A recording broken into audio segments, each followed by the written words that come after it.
Mr. Chair. Thank you, Mr. Chair. I rise to take a short call just to speak to some of my SOPs which I haven't had an opportunity to speak to.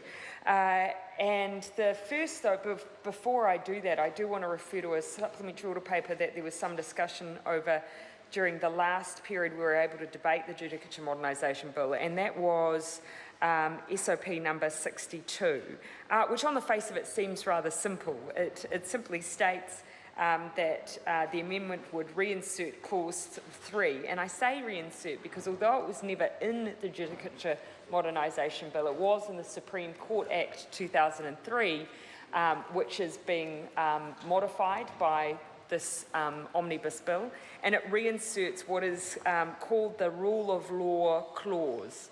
And it's an incredibly important constitutional provision which I just wanted to briefly acknowledge that the Minister has indicated her support for that SOP, and I'm certainly appreciative of that. She spoke, the Minister, though, while in the chair, spoke to another SOP that I want to quickly touch on. And originally in the bill, there was a requirement in clause 167, 401 and 544 that would require online publishing of all final or written judgments. Now, when you listen to the Minister speak about that element, that part of that SOP that we have in my name around the publishing of online judgments, you would have thought that we were introducing the idea. We weren't. It was in the original bill that went to Select Committee. It was debated, discussed and endorsed. It has since then come back to this House, and very recently the decision was made that those clauses would be removed. So it wasn't a new idea, it wasn't proposed by the opposition, it came from government. Now, I have some sympathy with the rationale that's presented, which actually wasn't quite as far as the Minister seemed to question the usefulness of this provision altogether. Whereas what was proposed to us at the time when we questioned why it was being removed, what was proposed to us was simply that the capacity was not available in the court system to put it in place for now. And we had some sympathy for that. We know our court system is under strain.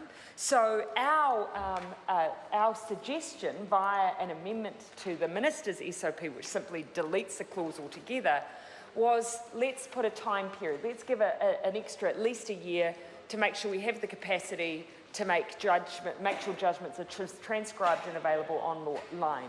Because the original rationale for this was that it was an access to justice issue, and I don't think that's changed.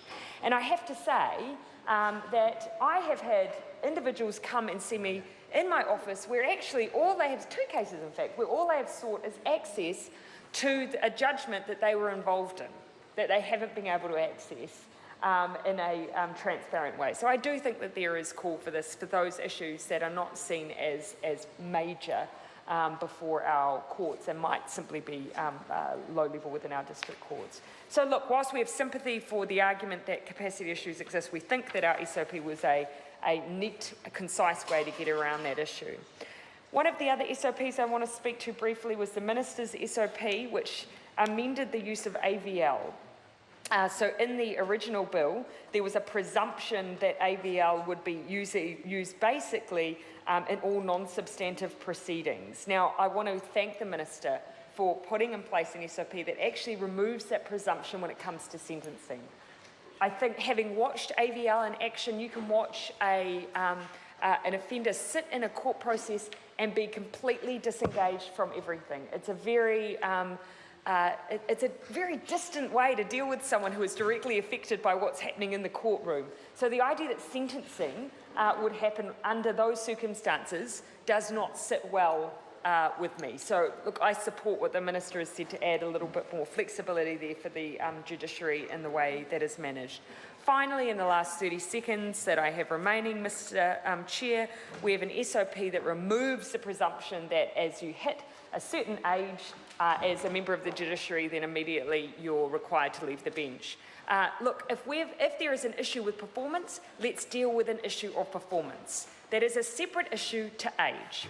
that is a separate issue to age, and it seems completely arbitrary to us to pick an age when actually performance issues can happen at any point in someone's career, and we think that that should be dealt with in another way, Mr. Chair, which is why we have an SOP to remove what we think ultimately is just a discriminatory provision.